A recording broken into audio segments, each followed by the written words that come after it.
ఈ మధ్య కాలంలో ఒక చిన్న పిల్లాడు వాయిస్తో ఒక చిన్న షార్ట్, యూట్యూబ్ షార్ట్ ఒకటి రిలీజ్ అయింది. ఏంటది? యేసయ్యా మా ఇంటికి రావా? విన్నారా?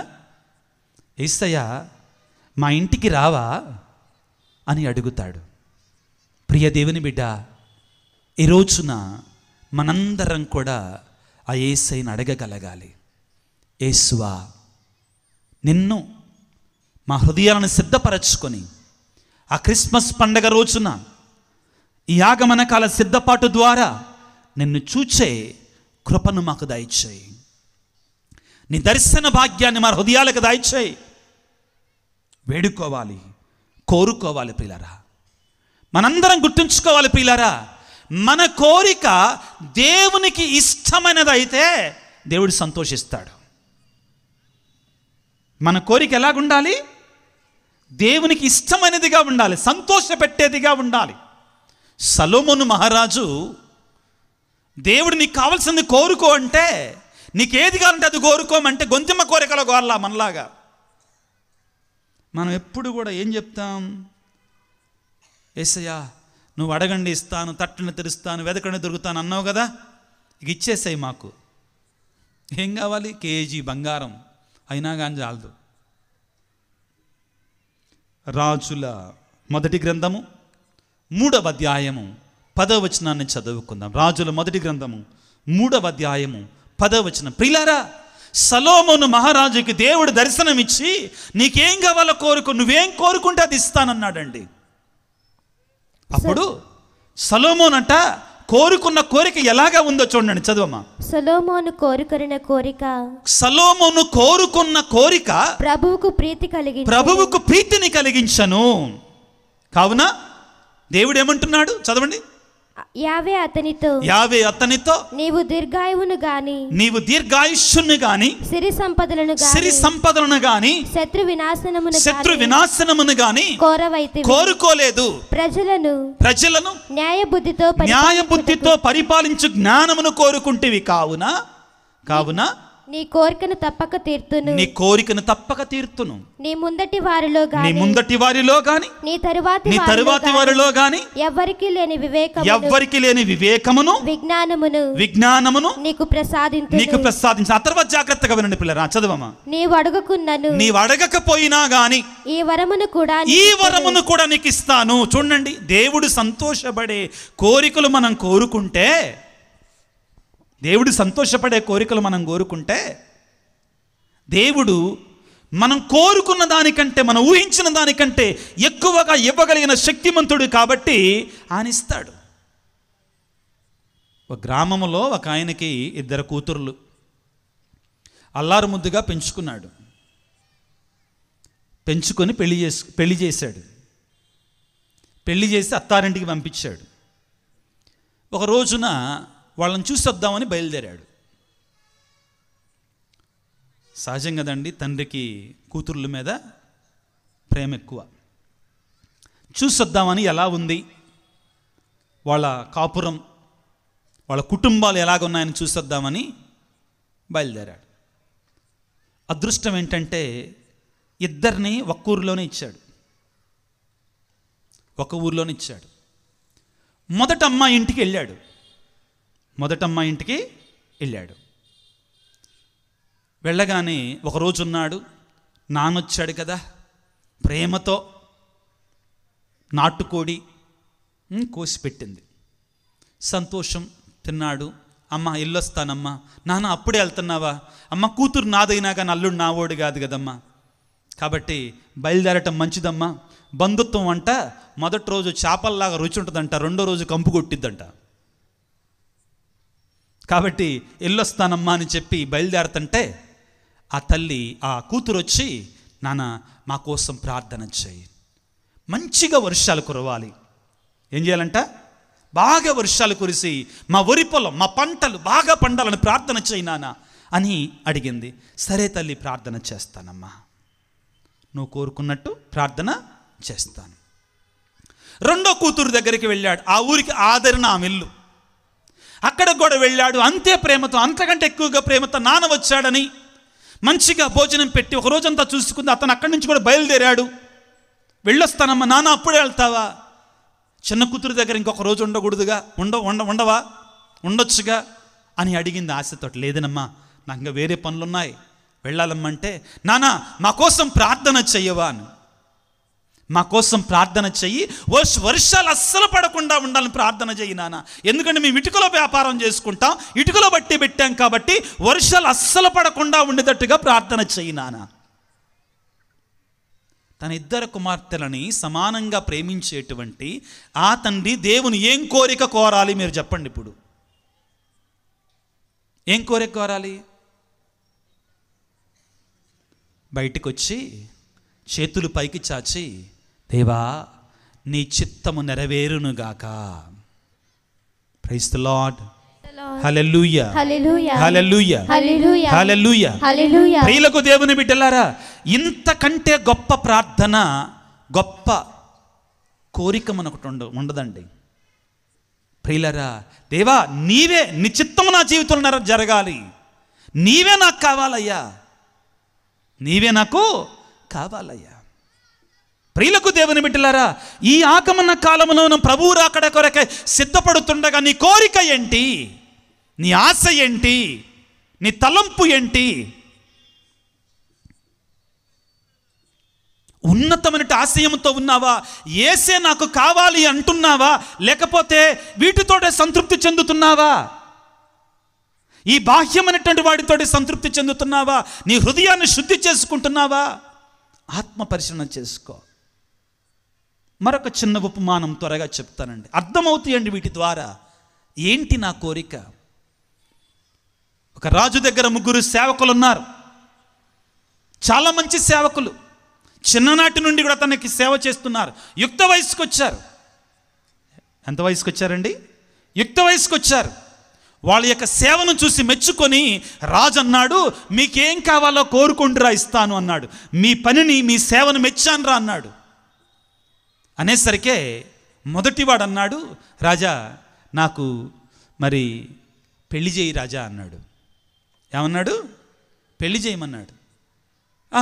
దేశంలో మంచి అమ్మాయిని చూసి ఆడికి పెళ్లి చేశాడు, అయిపోయింది వాడు తంతు. రెండో వాడు అన్నాడు, రాజా నాకు ఇల్లు లేదు రాజా, నాకు ఇల్లునివ్వు రాజా అన్నాడు. సరే, వాడికి కూడా మంచి మేషన్స్ని చూసి ఖరీదైన ఇల్లు కట్టి పెట్టమన్నాడు, అయిపోయింది వాడి పని కూడా. మూడో వాడిని పిలిచాడు, నీకేం కావాలరా అన్నాడు. ఇతను అన్నాడు, నువ్వే కావాలి అన్నాడు. సినిమా పేరు కాదండి, అతను కోరుకున్న కోరిక. ఏమన్నాడు?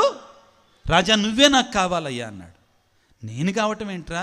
ఏమి లేదు రాజా, నువ్వు నా ఇంటికి వచ్చి, మా ఊరికి వచ్చి ఒక్క పూట భోజనం చెయ్యి అన్నాడు.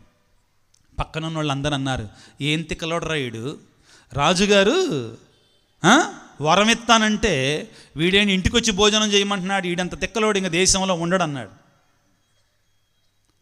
సరే, వీడు కోరిన కోరికకి రాజుగారు ముగ్ధుడైపోయాడు. సరే వస్తానయ్యా అని చెప్పి మంత్రి గారితో చెప్పాడు. మరి అక్కడికి వెళ్ళాలి కదా, చూడయ్యా బాధ్యతలు, ఆ పనులన్నీ చూడయ్యా అని చెప్పాడు. ఇంకేముంది, అతను ఇంటికి వెళ్ళాడు. ఇంటికి వెళితే ఇల్లు పూరి గుడిసా. మరి రాజుగారు వస్తున్నారు కదా, అట్లాంటి ఇంటికి ఎలాగొస్తాడు? ముందు ఇల్లు కట్టాలి రాజా వాడికి అన్నాడు. ఏం చేయాలన్నాడు? ఇల్లు కట్టాలి రాజా, ఇల్లు లేదన్నాడు. సరే ఇల్లు కట్టండి త్వరగా, రాజుగారు వెళ్ళాలి కదా అక్కడికి. తర్వాత వాడికి పెళ్లి కూడా కాలేదు రాజా, మరి వాడికి పెళ్లి చేయాలి, మీరు వెళ్ళినప్పుడు కొద్దిగా భోజనం, కూరగాయలు అవన్నీ వంటలు వండాలి కదా, అనేసరికి పెళ్లి కూడా చేయండి, మనమే చేద్దాం అన్నాడు. ఇక మూడవది, రాజా మీరు ఆ ఊరికి వెళ్ళటానికి రోడ్డు లేదు సరిగా, అనగా రోడ్డు వేసేసేయండి అన్నాడు. అయిపోయింది, రోడ్డు కూడా వేసేసాడు. ఇంకా రాజా ఆ ఊర్లో వాళ్ళందరి కూడా పూరిళ్ళే, పూరి గుడిసెలే. అయ్యయ్యో రాజుగారు అట్లాంటివి చూడకూడదు, ఎందుకంటే వేరే మన ప్రైమ్ మినిస్టర్ కానీ ఎవరైనా వచ్చినప్పుడు ఏం చేస్తారు, పరదాలు కడతారు, లేకపోతే ఏదన్నా అడ్డు పెడతారండి. ముఖ్యంగా అమెరికా నుంచి కానీ అట్లాంటి వాళ్ళ నుంచి వచ్చిన పేదరికాన్ని కనపడలేరు. కానీ ఈ రాజు అన్నాడు, లేదు లేదు, ఆ ఊర్లో వాళ్ళందరికీ ఇల్లు కట్టేసండి, మంచి ఇల్లు, నేను ఎక్కడికి వెళ్తున్నా కాబట్టి అన్నీ శుభ్రంగా ఉండాలి, మంచి రోడ్లు వేయండి అని చెప్పారు. అన్నీ బాగానే ఉన్నాయి, కానీ మీరు అక్కడికి వెళ్ళినప్పుడు మంది మార్బలంతా వెళతారు కదా, వాళ్ళు నీ గుర్రాలు కానీ అవన్నీ తాగటానికి నీళ్లులో పోయా అంటే వెంటనే ఒక మంచి చెరువు తవ్వండిరా బాబు అన్నాడు. అప్పుడు అర్థమైంది చుట్టూ వాళ్ళు ఉన్నటువంటి వాళ్ళకి, మనం చిన్న చిన్న కోరికలు కోరుకుంటే అక్కడే ఆగిపోతాం. స్వయంగా సకల సృష్టికర్తే నాకు కావాలి అంటే, సకల సృష్టికర్తే నాకు కావాలి అంటే ఆయనే మనతో ఉంటే మన కొదవా లేదు ప్రియులరా, లేదో. ప్రభునందు ప్రియ సహోదరి సహోదరులారా, యేసయ్య ఈ లోకానికి వస్తున్నప్పుడు అక్కడ కూడా కొంతమంది కొన్ని కోరికలు ఉన్నాయి. ఏమిటి అంటే ప్రియులారా, మనం చూస్తున్నట్టు నక్షత్రం, ఆ స్టారు యేసయ్యను చూపించాలని కోరుకుంది. నేను యేసయ్యకి సాక్షిగా ఉండాలని కోరుకుంది. గొల్లలు ప్రియులారా, దేవుని యొక్క దూత అక్కడికి వచ్చి సమస్త ప్రజలకి శుభ సమాచారమును కలిగించు, పరమానందమును కలిగించు, శుభ సమాచారం మీకు తెలియజేస్తున్నాను అంటే గొల్లలు ఏమన్నారంటే, రండి పోదాము, దూత మనతో చెప్పినటువంటి ఆ కార్యమును చూచి వద్దాము అని ఆశపడ్డారు, వెళ్ళారు ప్రియులారా. ముగ్గురు జ్ఞానులు ప్రియులకు దేవుని బిడ్డలారా, ఆ యేసయ్యను చూచి వారికి కానుకలు అర్పించాలని ఆశపడ్డారు. అది వారి కోరిక, ఆరాధించారు. ప్రియులకు సహోదరి సహోదరులారా, అదేవిధంగా సిమియోనుడు యెరూషలేము దేవాలయంలో ఉండి ఆ ప్రభువును తన చేతుల్లోనికి తీసుకొని, దేవా నేను రక్షణను చూచానయ్యా, నాదే నా కోరికయ్యా, ఇక నాకు చాలు, నన్ను తీసుకొని వెళ్ళయ్యా అని చెప్పాడు. ప్రియులారా, ఈ ఆగమన కాలంలో క్రిస్మస్ పండగకి సిద్ధపడుతుండగా నీ కోరిక ఏంటి? నీ ఆశ ఏంటి? నువ్వేం కావాలని కోరుకుంటున్నావు? ఈ బాహ్యమైనటువంటి వాటితోటి సంతృప్తి చెందుతున్నావా? ఆత్మ పరిశీలన చేసుకో. ఒకవేళ నీకు యేసయ్య కావాలి అంటే నిన్ను నీవు సిద్ధపరచుకో. బాప్తిస్మ యోహాన్ అంటున్నాడు, హృదయ పరివర్తన చెందుడు, దేవుని రాజ్యం సమీపించినది, మారు మనసు పొంది పశ్చాత్తాపపడండి. ప్రియులకు దేవుని బిడ్డలారా, ఇదిగో మనం బాహ్యంగా ఎంత శుభ్రం చేసుకున్నా కానీ, ఎంత అలంకరించుకున్నా కానీ, ఎంత ఇదిగా మనం ఆడంబరంగా చేసుకున్నా కానీ, నీ హృదయములో శుద్ధి లేకపోతే అంతా బూడిదలో పోసిన పన్నీరే. ప్రియులారా, క్రిస్మస్ పండుగ దగ్గరకు వచ్చింది. పట్టుమని 10 రోజుల్లో కూడా లేదు. ఈ సమయాన్ని మనం సద్వినియోగం చేసుకుందాం. దేవుడు నీ హృదయంలో జన్మించాలి అంటే అంత సులువు కాదు ప్రియులకు దేవుని బిడ్డలారా. ఏమంటాడు దేవుడు? నీ హృదయంలో జన్మించాలి అంటే పేతురు రాసిన మొదటి లేఖ 1వ అధ్యాయం 5, 15, 16 వచనాలలో, నీ దేవుడైన పవిత్రుడు కావున నీవు కూడా పవిత్రుడుగా మారాలి. దేవుడు నీ హృదయంలో జన్మించాలంటే శుద్ధి చేసుకో, కడిగి వేసుకో, పాపాన్ని తీసివేసుకో. హెబ్రీ పత్రిక 12వ అధ్యాయం 14వ వచనంలో, పరిశుద్ధత లేకుండా ప్రభువును చూడలేరెవరు. హృదయ శుద్ధి లేకుండా ప్రభువునెవ్వరు కూడా చూడలేరు. నీలో ఆ హృదయ శుద్ధి ఉందా? సిద్ధపడుతున్నావా?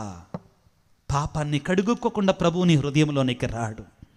మత్తయి శుభవార్త 5వ అధ్యాయం 8వ వచనంలో, ప్రియులారా, నిర్మల హృదయులు ధన్యులు, వారు ప్రభువును చూస్తారు. నువ్వు ప్రభువును చూడాలంటే నీ హృదయం నిర్మలంగా మారాలి, లేకుంటే ప్రయోజనం లేదు ప్రియులారా. నిర్గమకాండములో ప్రియులారా, ఇశ్రాయేలు ప్రజలు సినాయి కొండ దగ్గరకు వచ్చినప్పుడు దేవుడు అన్నాడు, నేడు రేపు మిమ్మల్ని మీరు శుద్ధి చేసుకోనండి అంటాడు.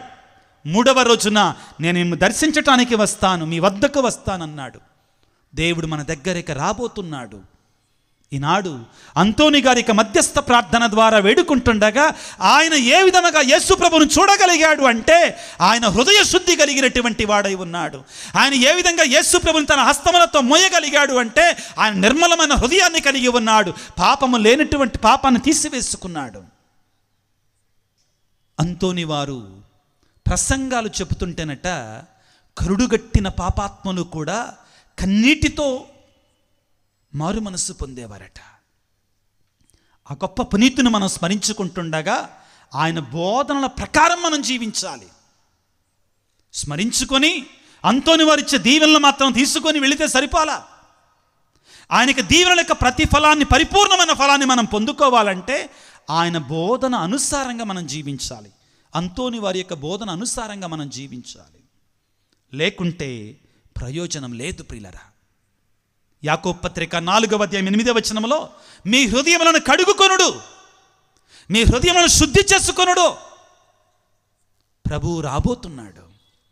యేసయ్య నీ హృదయములో జన్మించాలి అంటే నీవు నేను కూడా ప్రార్థన చేసుకోవాలి. ప్రియులారా, జక్కయ్య ఏ విధముగా అలనాడు చెట్టునెక్కి మరి యేసయ్యను చూడాలి అనుకున్నాడో, యేసయ్య తన దగ్గరికి వచ్చి తన పాపాన్ని క్షమించాడో, అదేవిధంగా నీవు నేను కూడా వేడుకోగలగాలి.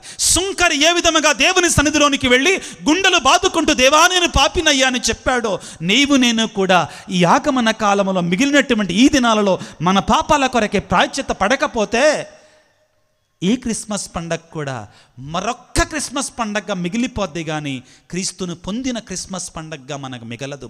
అంతోని వారి వలె ఆ దివ్య బాల యేసుని మన చేతులలో మన హృదయములో మనం మొయ్యాలి అంటే మారు మనసు, హృదయ పరివర్తన తప్పదు. ప్రియులారా, ఈనాడు అంతోని గారిని ప్రార్థన చేసుకుందాం.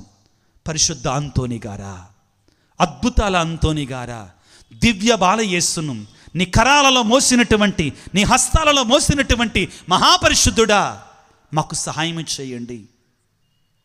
మాలో హృదయ పరివర్తన, మారు మనసు, పాప పశ్చాత్తాపాన్ని కలిగించి మాలో కరుడుగట్టిన పాతుకుపోయినటువంటి పాపాలను విడిచిపెట్టి మా హృదయాన్ని శుద్ధి చేసుకొని ప్రభు యొక్క రాకడ కొరకై సిద్ధపడి ఆ దివ్య బాలయేసును మా హృదయాలలో, మా కుటుంబాలలో, మా సంఘాలలో, మా విచారణలో, మా గ్రామాలలోనికి ఆహ్వానించుకునేలాగున మమ్ము దీవించయ్యా అని ఆ మహాపరిశుద్ధుని ఈ పరిశుద్ధ బలి పూజలో ప్రార్థన చేసుకుందాం. తలలు వంచి వేడుకుందాం. ప్రియులకు దేవుని బిడ్డలారా, సర్వశక్తిమంతుడా, సర్వోన్నతుడా, మా కొరకై మనుజావతారమెత్తనున్న ఓ దైవ కుమారా, ఈనాడు మాలో ఉండవలసిన ఆశను గురించి, మాలో ఉండవలసిన కోరికను గురించి మాకు బోధించావు. ప్రభువా, ఆశగుణ ప్రాణమును తృప్తిపరచువాడవు నీవు. దేవా, దుప్పి సెలయేటి నీటి కొరకు వలె మా హృదయము నీ కొరకు తప్పించులాగున మమ్ము నీ పరిశుద్ధాత్మ శక్తితో ప్రేరేపించండి. పశుల కొట్టములో నీ జయంతి రోజున జన్మించబోతున్నటువంటి దివ్య బాలయేసువా, అంతోని వారి యొక్క కరాలలో, హస్తాలలో ఏ విధముగా మీరు పొంది ఉన్నారో, పొందుపరచబడి ఉన్నారో, అతనిలో నీ ఆనందాన్ని ఏ విధంగా నింపావో, ఓ దివ్య బాలయేసువా, మా అందరి హృదయాలలోనికి వేంచేసిరండి. అలనాడు బెత్లెహేము నగరంలో రొట్టెల గంపలో మీరు జన్మించినట్లుగా మా హృదయాలలో జన్మించండి తండ్రి. మా కుటుంబాలలో జన్మించండి తండ్రి. మా సంఘాలలో జన్మించండి. ఒకవేళ మా పాపము, మా చీకటి జీవితము, మా శరీర కార్యాలు, మా కక్షలు, కార్పణ్యాలు, మా పగలు నీవు మా గృహములో, మా సంఘములో పుట్టకుండా అడ్డంకిగా మారితే ప్రభువా, ఈనాడు మేము అడుగుతున్నాం. నీ అపారమైన కరుణలో, అనంతమైన దయలో ప్రభువా మమ్ము క్షమించండి. మా పాపాలు మన్నించు నాయన, మా దోషాలు మన్నించు తండ్రి, మమ్ము క్షమించు ప్రభువా. యేసయ్యా, ఓ దివ్య బాలుడా, మా మధ్యలోనికి రానున్నటువంటి దేవా, సర్వశక్తిమంతుడా, ప్రభువా మమ్మ కడుగుము రాజా, మమ్మ శుద్ధి చెయ్యి ప్రభువా. నీ నుండి మమ్మ దూరముగా నెట్టివేయకయ్యా. అలనాడు దావీదు మహారాజు పాపము చేసిన తర్వాత ప్రార్థన, దేవా నీకే నీకే నీకే ద్రోహముగా పాపము చేసితనయ్యా, నన్ను నీ సన్నిధి నుండి గెంటి వేయకమా తండ్రి. నీ పరిశుద్ధాత్మను నాలో నుండి తీసివేయకయ్యా. మా హృదయాన్ని కడిగి మా మనస్సులను శుద్ధి చేసి నిన్ను మా హృదయలోనికి ఆహ్వానించుకున్న అర్హత, యోగ్యత మాకు దయచేయండి. పరిశుద్ధ అంతోని గారా, దివ్య బాలయేసుని పరిశుద్ధ హస్తాలలో మోసినటువంటి మహా గొప్ప పునీతుడా, మా కొరకు ప్రార్థించయ్యా. మా కొరకు వేడుకో తండ్రి. మాలో కరుడుగట్టిపోయినటువంటి, మాలో అంటుకున్నటువంటి ఆ పాపాలను విడిచిపెట్టడానికి మాకు శక్తి కొరకే ప్రార్థన చేయ్యా. క్రిస్మస్ పండుగ కొరకే సిద్ధపడే మనసును మాకు దయచేయి. అంతోని వారా, ఈనాడు నీ సన్నిధికి వచ్చిన బిడ్డలను దీవించు అంతోని గారా. వారి కొరకే ప్రార్థించయ్యా. వారి తలంపులను దీవించు అంతోని గారా. వారి కొరకే నీ మహాశక్తి గల మధ్యస్థ ప్రార్థన ద్వారా వేడుకొని వారి తలంపులను ఉద్దేశాలను తీర్చండి ప్రభువా. అన్నిటికంటే ముఖ్యంగా మా హృదయాలను సిద్ధపరచయ్యా, మా మనసులను సిద్ధపరచయ్యా. మాలో ఉన్న పాపాన్ని కడిగి వేసుకోవటానికి కావలసిన శక్తిని, ఆత్మబలాన్ని మాకు దయచేయమని మహాపరిశుద్ధ అంతోని గారికి మధ్యస్థ ప్రార్థన ద్వారా అడిగి వేడుకొనుచున్నాము తండ్రి. ఆమేన్. ఆమేన్. ఆమేన్.